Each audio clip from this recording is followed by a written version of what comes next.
Biodiversity loss is occurring at an alarming rate across the world's terrestrial, freshwater and marine environments.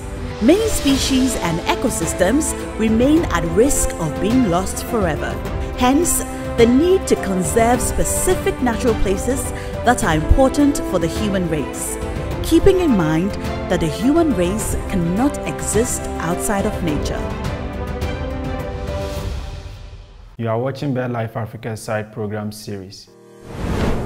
We will take a look at how stakeholder engagement is achieved within the framework of the Key Biodiversity Area Program through national coordination groups. Previously, conservation efforts, particularly at the site level, have had limited collaboration. The KBA approach is a game changer in that the emphasis is on working across all species and creating a network between all stakeholders. In the same way, the KBA partnership comprises 13 of the leading conservation NGOs. The aim is for partnership between all relevant institutions nationally and at the site level.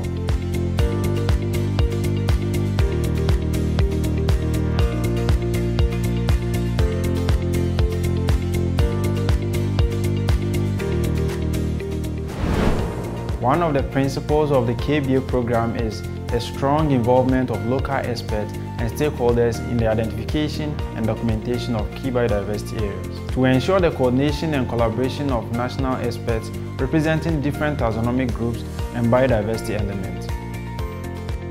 KBA national coordination groups are established to work towards the development of a single coherent list of KBAs in the country. Membership of the KBA NCG may include relevant government departments and agencies, NGOs, scientific institutions, private sector organizations, indigenous people, and local communities. The KBA NCG may act as proposers of KBAs or as a reviewer of proposals made by independent experts within and outside the country.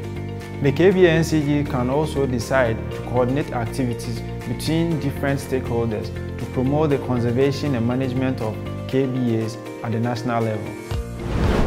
The composition of the NCG needs to be tailored to the situation of each country. For example, where many of the NCGs thrive better with government participation, there is at least an instance of an NCG that is entirely run and managed by NGOs.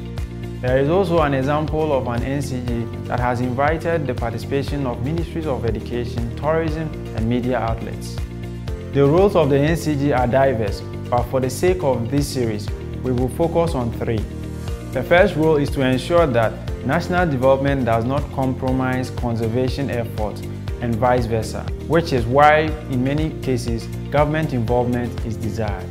The second role that draws much attention is compiling and reviewing KBA proposals and nomination forms, which are used to identify new KBAs and update existing KBAs. The third role is supporting national fundraising efforts for KBA work. Anyone with adequate training can fill out a KBA form to propose a site or update an existing site. This form is then submitted to the NCG for review. Once reviewed, the NCG passes the form to the regional focal point. There is a regional focal point for Western and Southern Africa, Eastern and Central, as well as Northern Africa. And these regional focal points support the NCGs within their regions. Another key role of the NCG is coordinating stakeholder consultation. At any site, there are different categories of stakeholders, which include biodiversity knowledge holders, who have knowledge about species and other biodiversity in the area. Tenure knowledge holders, who knows the history of land ownership in the area. Proposers of existing KBAs, who propose the KBA in its current state. Customary rights holders, who knows about the cultural heritage in the area. Legal rights holders, who have knowledge about governmental and traditional legal systems applicable in the area. Of particular interest with stakeholder consultation is free prior informed consent, also known as FPIC, which means the consent of stakeholders must be free and not coerced. FPIC is required when dealing with indigenous and local communities. Let's join hands in establishing a KBA National Coordination Group in Ghana to facilitate and identify more of these sites and conserve them for posterity.